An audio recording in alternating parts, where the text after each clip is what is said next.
Bom dia, boa tarde, boa noite para quem estiver prestigiando esse vídeo. Hoje a nossa aula será sobre Era Vargas. Definição: o que foi? Quais foram os fatores que levaram ao período onde Getúlio Vargas ficou 15 anos no poder? Que foi o quê? Foi um ditador que ficou nesse período aqui, de 30 até 45, ok? Período de grandes mudanças, tanto social, políticas como econômicas. Okay? Vamos dar início a esse belo assunto que também está no caderno de vocês de atividades que nós preparamos. Eu, em particular, preparei com o maior carinho para vocês. Okay? Quando nós vamos falar de Getúlio Vargas, de período de 1930, nós temos que lembrar de quais foram as estruturas que levaram a essa mudança política. Nós temos a antiga república, a república oligárquica, que eu já falei no vídeo passado, aonde nós temos a política dos coronéis, a chamada política do café com leite, em especial das cidades, São Paulo e Minas Gerais. Pessoal, esse é um novo formato que eu estou fazendo para não ficar uma coisa muito automática. Por isso que eu estou apresentando a minha imagem para vocês. É um outro aplicativo que eu estou utilizando. Nós, professores, temos todo o tempo que está nos reciclando, nos reformulando na nossa didática, na nossa pedagogia. Então, eu estou em teste esse aplicativo. Bom, dando continuidade. A antiga república era o quê? Era o alicerce político e econômico da primeira república. Nós temos os coronéis no poder, política, que eu acabei de falar do café com leite, que é São Paulo e Minas Gerais, que eram os maiores produtores de café e de leite, que se revezavam no poder, como eu já falei. Nós temos a perda do café no mercado internacional, o que leva a uma crise econômica, uma das principais crises dessa época. E atrelado a isso, nós temos a crise de 29, que nós vamos trabalhar também. Vai ser o nosso próximo assunto também, atrelado a essa República de 30. Nós vamos trabalhar como ocorreu a crise de 29, onde o país ficou praticamente sem conseguir exportar café. Café era o pessoal? Café é o principal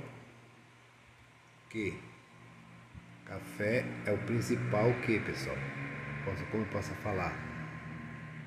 O principal produto, um dos principais produtos que eram comercializados na época. Então nós temos que trabalhar em cima disso. Junto com o café não tinha só o café, pessoal. Tinha também Tinha a borracha, o cacau, principalmente, que era uma das economias, dos produtos que movimentavam bem a economia da época, ok? O fim dessa aliança, pessoal, 1909, vejam só, ocorreu a política café com leite, baseada num voto de cabresto, numa eleição, fraudulenta. Cada 4 anos um estado entrava no poder, ou era o pessoal de São Paulo ou de Minas Gerais, onde os coronéis mandavam nas eleições. Já falei isso para você no vídeo passado. No período de 29, era a vez de quem está no poder? Dos mineiros. Mas o presidente, que era da época, Washington Luiz, ele não apoiou essa mudança. Ele não apoiou quem, pessoal? Não apoiou o candidato paulista, que era o Júlio Prestes. Ele traiu quem? A aliança que existia entre São Paulo e Minas Gerais. Ok? Washington Luiz era de São Paulo. Como existia um revezamento de poder, então era para ser o mineiro. Mas ele não quis apoiar. Que era a candidatura de quem? Júlio Prestes. Okay? Isso levou a uma reação dos mineiros, que se aliaram ao Rio Grande do Sul e à Paraíba. Criaram com isso pessoal? Uma grande aliança entre Minas Gerais e o Rio Grande do Sul, lançando a candidatura? Lançaram o gaúcho Getúlio Vargas, okay? Lá do Rio Grande do Sul. Getúlio Vargas foi um grande o quê? Um grande personagem da nossa história política. Okay? Nós falaremos bastante. Vejam aí na imagem, deixa eu trazer para cá. Vejam o coronel levando o eleitor a votar, obrigando o eleitor a votar. Isso é o que, pessoal?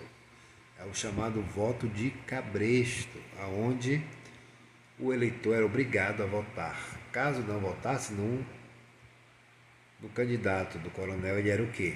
Ele recebia retaliação, chamada de degola. O que era degola? Era quando você ou sofreu alguma penalidade física, ou você tinha suas plantações queimadas, ou você sofreu algum atentado, o chamado matocaia. E você tinha o quê? Grandes prejuízos por não votar em quem? Em quem o indivíduo chamado coronel mandasse.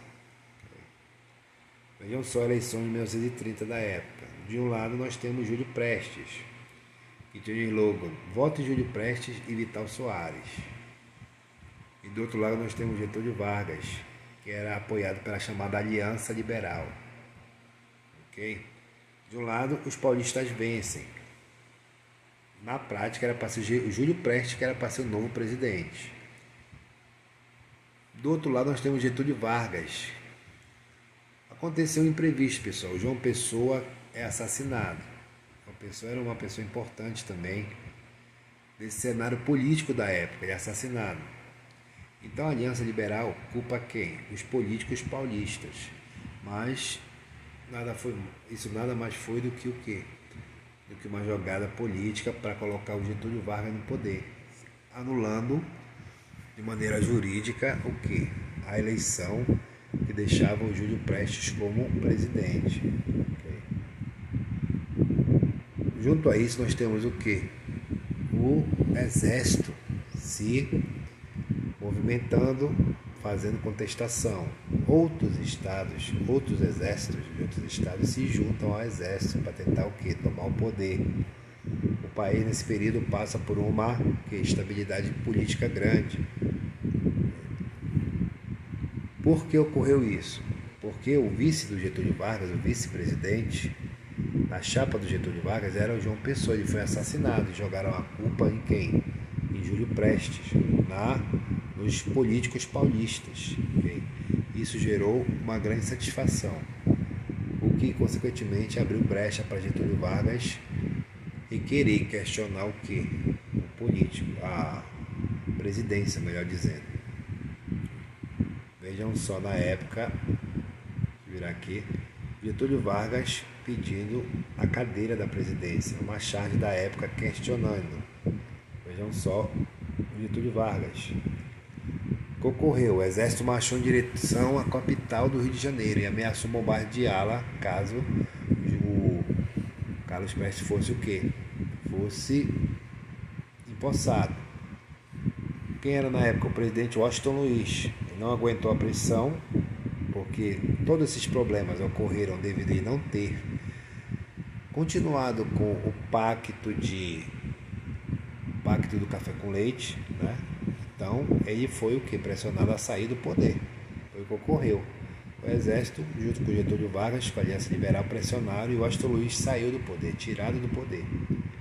Júlio Prestes nem toma posse, pessoal. Os militares do exército e mais a Aliança Liberal e alguns setores do governo, da elite também, da burguesia, entregam o poder a Getúlio Vargas, okay? Ao qual fica de 30 até 45. Grande período, 15 anos, pessoal. Imaginem isso.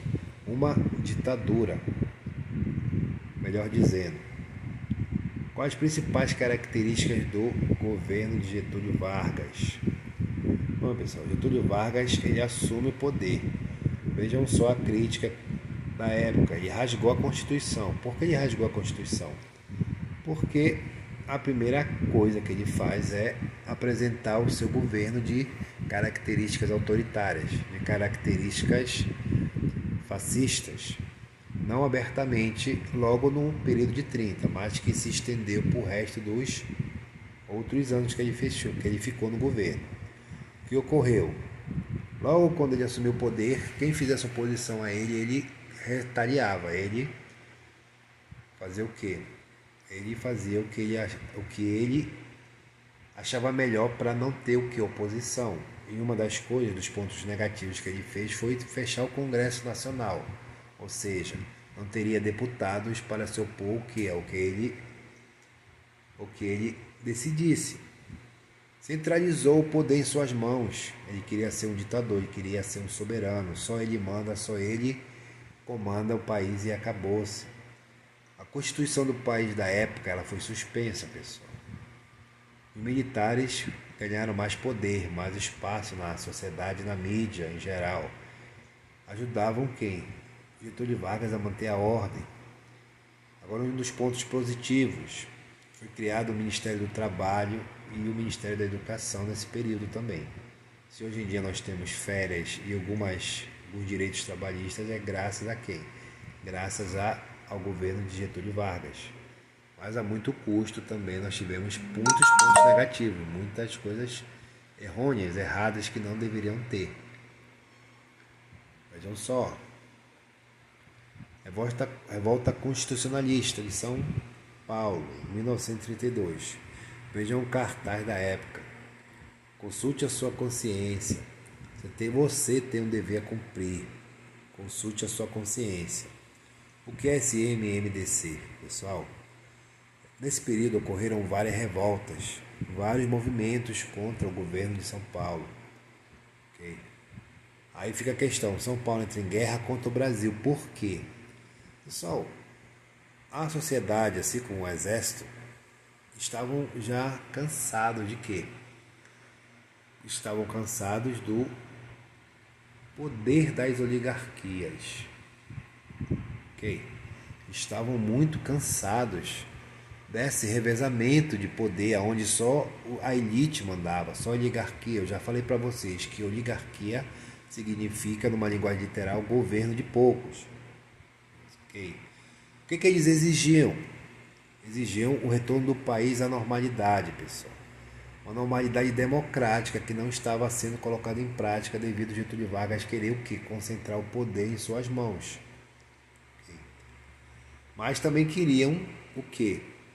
Esse movimento, essa revolta, queria que os paulistas voltassem ao poder. Okay? Exigiam o retorno do país à normalidade democrática, embora desejasse realmente a volta da elite paulistas ao poder. Então ocorreram várias revoltas, várias manifestações nas ruas. E ocorreu uma situação trágica, melhor dizendo. O que foi isso? Foi a morte de uns estudantes. Os estudantes em uma manifestação em São Paulo. Me desculpem o erro dessa caneta que acabei de fazer aí. Eu estou aprendendo a mexer com esse aplicativo, por isso que eu peço para vocês que tenham um pouco de paciência se aparecer algum risquinho aí, porque eu estou me adequando, ok? Olha só, as primeiras manifestações dos paulistas provocaram a morte de alguns estudantes, chamado de Martins, Miragaia, Drauzio e Camargo. Da derivação do nome desses indivíduos, se criou o movimento chamado MMDC, okay? Que foi uma entidade envolvida, organizada na organização, da Revolução, dessa revolta constitucionalista de São Paulo, que queria que o Brasil entrasse no rumo, entrasse no eixo democrático. Ok? Vejam só o slogan da época: Paulistas às armas. Partido MMDC. Okay. Vejam só aqui como ocorreu essa revolta. Eles acreditaram que o Getúlio Vargas queria implantar uma ditadura, e queria mesmo. Quando ele dissolveu o Congresso, tirando quem fizesse oposição a ele queria uma ditadura. Tanto é que ele ficou 15 anos no poder, usando de meios duvidosos para se manter nesse patamar de poder. Vejam só, a revolta constitucionalista de São Paulo foi uma revolta com as principais características aonde foi a guerra. A revolta, melhor dizendo, entre São Paulo e as tropas de Getúlio, chamadas tropas getulistas. Claro que o governo tendo um aparato militar, político e econômico melhor, ele foi vitorioso, né? A vitória militar dessa revolta foi do governo federal. Usaram o quê? O avião para bombardear São Paulo. Avião criado por quê? Por Santos Dumont. Se tem a teoria que ele se matou depois que ele soube que ele criou a invenção dele, que foi o avião, foi utilizada para a guerra. Okay? Mas isso daí é outra história. Vejam aí a vitória da política dos paulistas, que era apoiada pelo Getúlio Vargas. Tendo essa vitória, Getúlio Vargas criou que é uma nova Constituição, que é que nós trabalharemos a seguir. Okay? Até aí tudo bem, pessoal? Vocês estão entendendo bacana esse assunto? Esse assunto é muito complexo, é muito rico em detalhes e eu vou tentar passar da melhor maneira para vocês, ok? Vejam só a principal Constituição do Brasil. Pessoal, uma das principais características dessa Constituição foi o voto secreto, a criação do voto secreto. Foram os critérios de cidadania utilizados para legitimizar o quê? A democracia propriamente dita. Porque antes, na Primeira República, no período oligárquico, nós tínhamos o quê? Nós tínhamos o voto aberto. Não se existia a urna, não se existia o voto secreto. A pessoa chegava e dizia, eu voto no Itamar, eu voto em fulano e ciclano. Então, o cara poderia muito bem, o mesário da época, colocar lá que eu votei, multiplicar o meu voto por 5 pessoas. Tanto é que essas eleições eram tão fraudulentas que até quem já tinha morrido votava nelas. Okay? Foram criados vários critérios de cidadania na Constituição de 34. O principal deles foi o voto secreto, onde incluiu quem, pessoal? As mulheres. Mas continuou com aquela premissa, com aquele parágrafo, onde excluía quem? Os analfabetos, os mendigos, os militares que até hoje não votam, nesse período até o posto de sargento. Foi também criado a Constituição de 1934, ela vem o quê? Ela vem dar mais força aos direitos trabalhistas que Getúlio Vargas criou. Na Constituição de 1934, nós temos a criação do salário mínimo. Jornada de trabalhos que de antes eram 14 horas, agora passaram para 8 horas. E outro ponto principal, proibição e indenização sem justa causa para esses trabalhadores. Okay? Porque eles não tinham uma legislação que os amparasse, então eles eram demitidos sem justa causa, não tinham direito a férias. Okay? E também foi proibido o quê? Proibido menores de 14 anos trabalharem, foi criado também as férias remuneradas. Okay? E a indenização em caso de justa causa. Também foi fomentado na sociedade brasileira o quê? O nacionalismo econômico. O que é isso? É quando você protege os produtos, os bens, a riqueza do país, como jazidas minerais, petróleos e quedas d'água, onde você nacionaliza todas as empresas que são do país e você não pode levar para o capital exterior, ok? Isso foi muito o quê? Influenciado na questão da nacionalidade, onde as pessoas nesse período tinham o quê? Gostavam de ser brasileiros. Getúlio Vargas atuou muito na mídia, passando uma imagem para o povo chamado de, abre aspas, pai dos pobres, porque ele criou o quê? Criou os direitos trabalhistas. Isso foi uma maneira política e ideológica que surtiu um bom efeito. Até atrelado a isso nós temos quem? A criação do Ministério da Educação, onde nós temos o hino nacional sendo o quê? Sendo cantado de manhã nos colégios. Nós temos a religião. Era-se rezado o quê? Um Pai Nosso antigamente, antes dos alunos irem para onde? Para as salas de aula. ok? Tinha também a fomentação. O que é isso? A estimulação da educação física nas salas de aula, nos colégios, para criar o quê? Uma nação de pessoas sadias, de pessoas que fossem o quê? Aptos a qualquer tipo de trabalho, mas que fossem nacionalistas, que fossem bons cidadãos, ok? Isso é uma das principais características. A Constituição de 1934 ela veio ser o quê? Um divisor de águas entre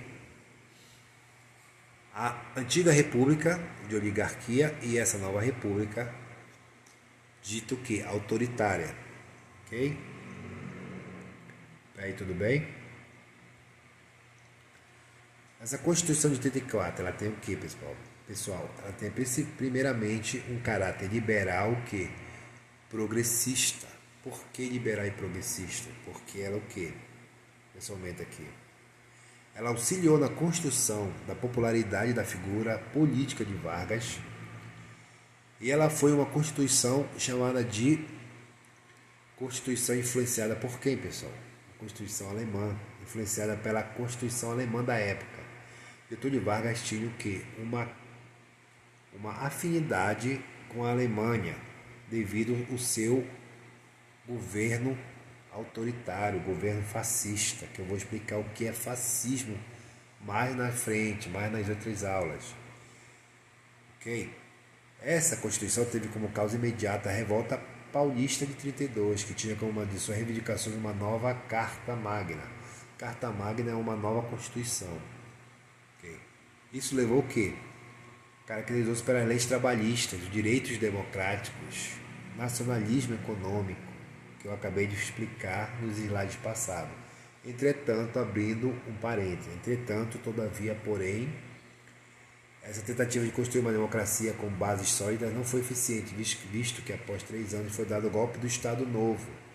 Getúlio Vargas criou uma nova Constituição em 37, que eu vou explicar mais na frente. Dessa forma, a experiência democrática do Brasil só se efetivou com a Constituição de 46, um ano depois que Getúlio Vargas saiu do poder. Okay? Fica até 45. Vou deixar essa atividade para vocês responderem no caderno de vocês. Qual foi o caráter dessa Constituição de 1934? O que mudou no Brasil nesse período? Quais foram as influências que tiveram essa Constituição? E mais uma pergunta, pessoal. Essa Constituição ela era justa? Ela era igualitária para todas as camadas sociais? Com certeza que não, pessoal. Façam aquele mesmo sistema. Copiem no caderno de vocês. Batam uma foto e me enviem, ok? Então, vamos ficando por aqui. Obrigado. Um abraço a todos e tenham cuidado, não fiquem em aglomeração, usem álcool em gel, usem máscara. Por favor, eu não quero que vocês fiquem doentes, tá? Fiquem com Deus e até a próxima aula.